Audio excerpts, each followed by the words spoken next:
கொத்தமல்லி சட்னி செய்யறதுக்கு அடுப்பில் ஒரு கடாயை வச்சுட்டு 2 டீஸ்பூன் எண்ணெய் சேர்த்துக்கலாம். எண்ணெய் ஹீட் ஆன பிறகு 3 பச்சை மிளகா, 3 காஞ்ச மிளகா, 3 பல் பூண்டு. நான் வந்து பெரிய பூண்டுன்றதுனால பெரிய பல்லாக இருந்தால் 3 பல் எடுத்துக்கலாம். உங்களுக்கு ஒரு 5 பல் சேர்த்துக்கலாம். 1 டீஸ்பூன் கடலைப்பருப்பு, 1 டீஸ்பூன் உளுத்தம்பருப்பு. இது எல்லாத்தையும் சேர்த்து நல்லா கோல்டன் கலராக நம்ம வறுத்து எடுத்துக்கலாம். நல்லா வறுபட்ட பிறகு ஒரு தக்காளி ரஃப்பாக கட் பண்ணி வச்சுருக்கேன். தக்காளி சேர்த்து நல்லா வதக்கிக்கலாம். தக்காளி நல்லா குழஞ்சி வர அளவுக்கு வதக்கி எடுத்துக்கலாம். தக்காளி நல்லா வதங்கின பிறகு நான் ஒரு கட்டு கொத்தமல்லி தழை நல்லா கழுவிட்டு அதை வடிகட்டி வச்சுருக்கேன். தண்ணியை வடிகட்டி வச்சுருக்கேன். அது சேர்த்துட்டு அது கூடவே நான் ஒரு 5 கொத்துக்கிட்ட கருவேப்பிலை 2 சேர்த்து தான் நான் வதக்கிக்கிட்டேன்.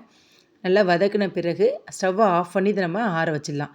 இது கூட சின்ன பீஸ் புளி, கொஞ்சமாக உப்பு சேர்த்து நல்லா நைஸாக அரைச்சி எடுத்துகிட்டு நம்ம தண்ணி சேர்த்து சட்னி எந்த பதம் தேவையான சேர்த்துக்கிட்டு கடுகு தாளிச்சிட்டாக்கா நம்மளுடைய கொத்தமல்லி சட்னி ரெடி.